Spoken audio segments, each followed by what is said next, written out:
Productivity is very important, but productivity isn't always productive. But I really do believe being organized is. For instance, if you have a big project due for work or even school, but you also know your dishes are piling up, clothes are everywhere, papers are everywhere all over your desk, have a choice. Stop, clean everything up, facilitate the home, or just get straight to work.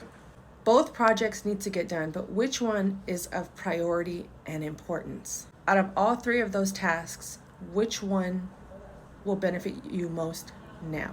The dishes, the clothes, or the desk? If I'm going to be sitting at my laptop or my computer for the next few hours, but my desk is a mess, I'm going to choose the desk. Because the moment I leave this office to go do dishes, to fold clothes, it's never just the two things. It's, oh, I should sweep, I should mop. Oh, I haven't seen this thing in a while, I'm hungry, let me cook. Oh, I need the bathroom. Oh, my shower, the walls are dirty, let me clean that, let me mop. The cycle is vicious. And that's where our discipline is challenged. It's not to say that you shouldn't do those tasks, because as soon as I'm done working, I have to go do this pile of dishes that I have stacked up in my sink right now. But I know that that is something that's not going to impact my workday, my pay, my stress levels. In fact, I've created a system to make dishes even fun.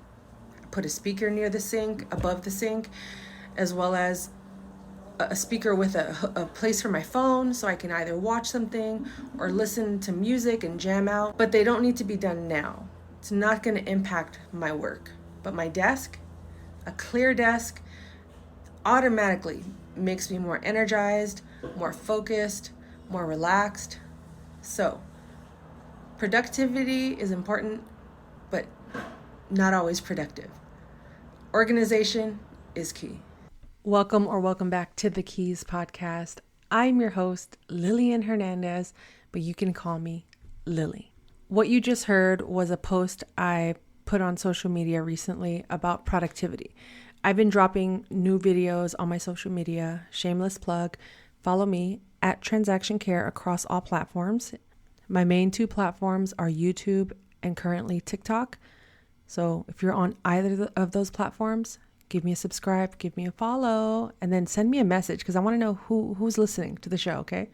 But what I like to do on my social media is pick a topic that I'm currently going through or answering questions that I frequently get asked. And productivity was one of those words that kept popping up everywhere I went, whether it was in my inbox, in the podcast and the content I was consuming, in the books I was reading.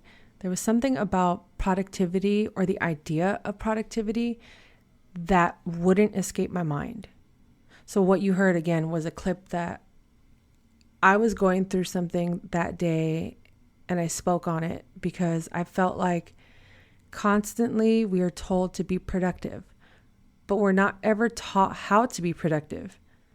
Because what I was missing from this whole concept of productivity was not just discipline, but the organizational factor, as well as prioritization.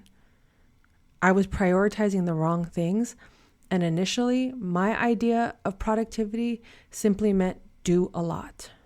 And when you're first getting started as an entrepreneur, solopreneur, being self-employed, you are in charge of a lot. So those first few years, I thought I was doing everything right. I thought I was good until stuff hit the fan and I burnt out and my grandma passed away and now I'm grieving. Then the pandemic.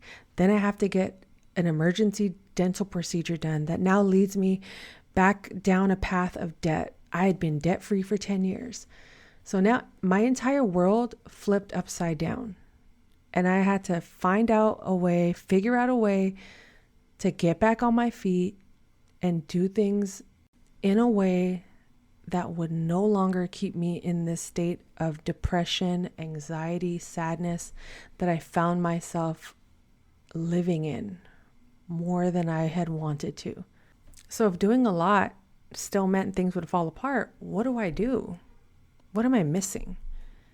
And around this time in my life and in my career, I was going to therapy.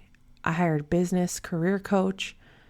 I was in business groups. So I was seeking out help from anyone and everything that I possibly could because I realized if I wanted to see change in my life, I had to get help. And help is what I got. So sometimes productivity is simply asking for help. And maybe the things that you were doing all on your own can now be delegated, taken off of your plate, or removed entirely because you consulted with your coach, or you realized from your therapist you're overdoing it because of this trauma or from this past experience. Or it just doesn't serve your business. Maybe you don't need a community, a YouTube channel, a podcast. I'm laughing because now I'm talking about myself. Long story short, it really does come down to knowing your priorities. And I think we can be our best and most productive selves when we focus on those priorities. I think it's amazing to have New Year's resolutions, to have goals, vision boards, manifestations, prayers, all of those things in order. And to know, what am I working towards? Oh my God, we're having an earthquake. I'm not editing that out because that really did just happen. And there's nothing like an aftershock or an earthquake or any type of disaster or major life occurrence to shift your priorities. And if that was any sign of that, then hello. Okay, so when I'm struggling with work, career, business, when I'm lost and not sure what I want to do next, how I want to serve people, how I want to show up in my day-to-day, it comes down to who and what are most important in my life. And then basically building the next steps after that. So if I know my why, my reasons, who those people, who are those people that I'm including, myself included, my faith, things I believe in, priorities, my mission statement. And we can sit down one-on-one and talk about all these things as well. So feel free to reach out and schedule a discovery call with me, LillianHernandez.com. But ultimately, when you have your priorities in order, it makes it a lot more difficult for you to stray and wander and despise the things and resent the things that are happening around you. It doesn't mean that you won't feel those feelings. It simply means, okay, well, these are my priorities. I can either choose to stay or go. If I choose to stay, how long am I going to suffer for?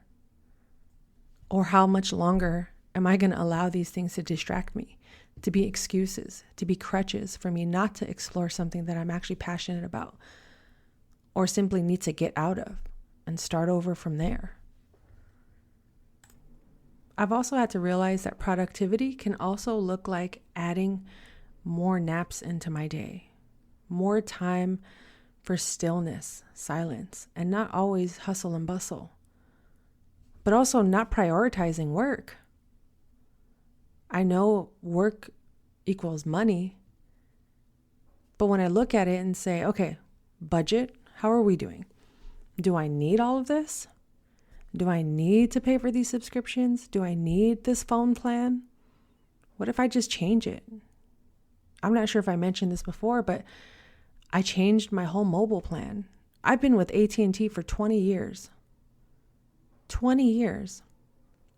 I get an offer from another company, Xfinity, and they say, hey, if you switch today, we'll give you an entire year of free mobile. So I did the math. But because I was so loyal to this company that I don't know anyone there, but 20 years, that's a lot of time, investment, money spent. I was prioritizing them, but I wasn't prioritizing me. So I said, okay, let me get on a chat with AT&T and see what they have to offer while I'm on the line with Xfinity. I did this in real time. And AT&T didn't even fight for me at all. So that's when I realized, damn, I think my priorities are not in order.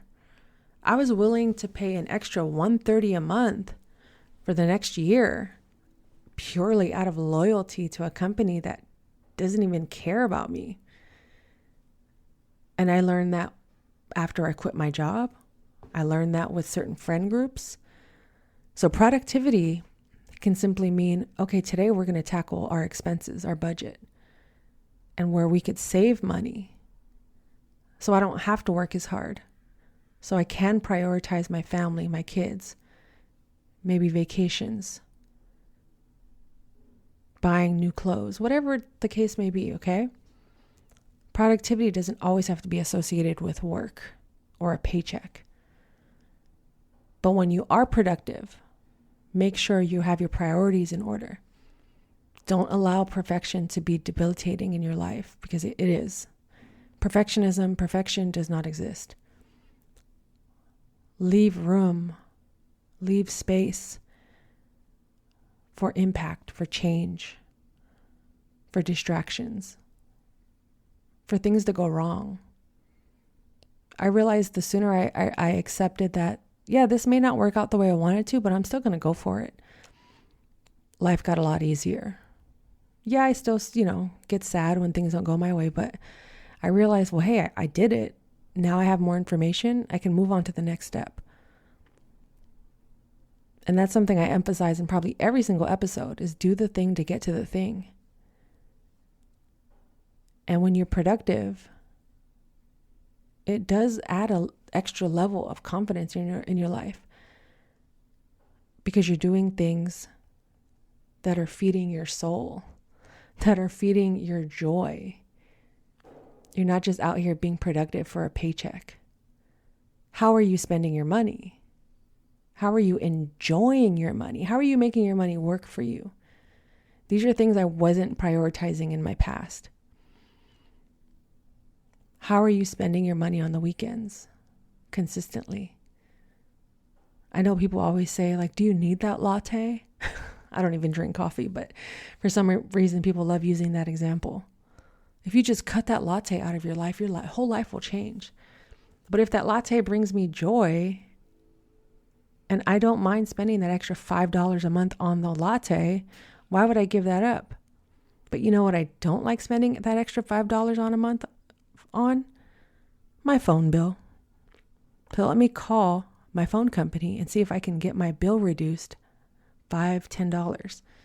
Even if it's a gift. What do they call those? Like a discount. I don't know why my words failed me there.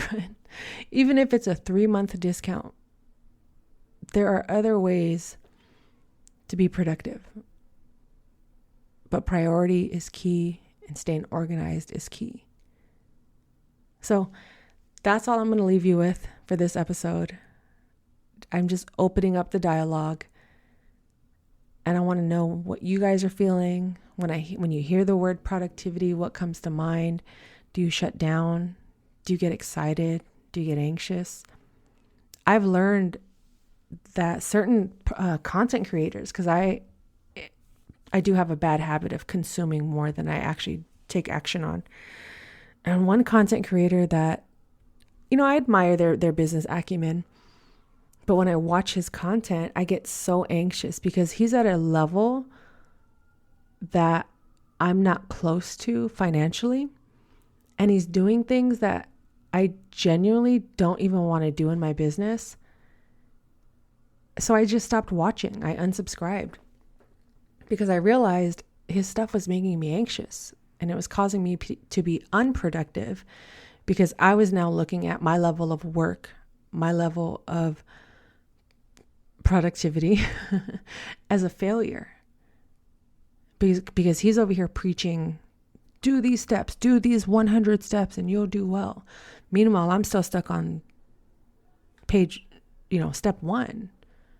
I've been on step 1 for the last year, wasting time because I'm chasing his dreams, his goals, his idea of a successful business.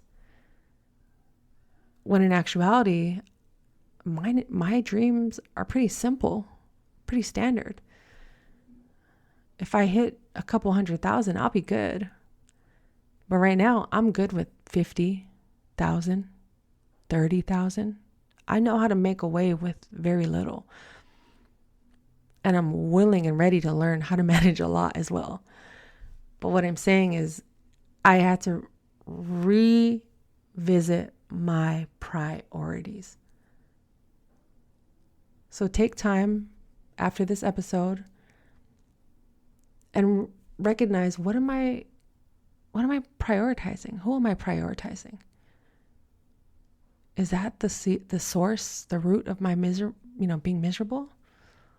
Is that the source of my sadness, my depression, my anxiety, my resentment, my joy? Keep what works, let go of what doesn't, gradually. It doesn't have to be overnight, but just start working on it little by little. And you'll notice the shift. Even the way you speak to yourself. Speak to yourself nice. Get in the habit of thinking great things for yourself. Chase big dreams, big goals. It's okay. Don't be afraid of failing. I'll leave you guys there. This was an intense episode. I don't know how many times I stopped and re-recorded things, but after the mini aftershock happened, earthquake, I just kept rolling. So if you heard this episode all the way to the end, I truly appreciate you. Send me a message, email me, reach out if you want to schedule a one-on-one with me. My email is thekeyswork@gmail.com. Reach out, leave a comment, a review. I appreciate each and every one of you. And until the next episode, we talked about all things productivity in this one. Stay tuned for more on this subject. And if there's a question or a guest that you want me to talk about or bring on, again, send me an email. I'm open to ideas and collaboration. My name is Lillian Hernandez, but you can call me Lily. And this has been another episode of thekeyswork.com. Visit thekeyswork.com. Did I say this is another episode of thekeyswork.com? I'm keeping all this in, by the way. This is one of those imperfection, done is better than perfect episodes, okay? But this has been another episode of The Keys Podcast. To learn more about the show, visit thekeyswork.com. And if you want to connect with me directly, I also have my own personal website where information about this show and my other projects exist. And that is lillianhernandez.com. Until the next episode, talk soon.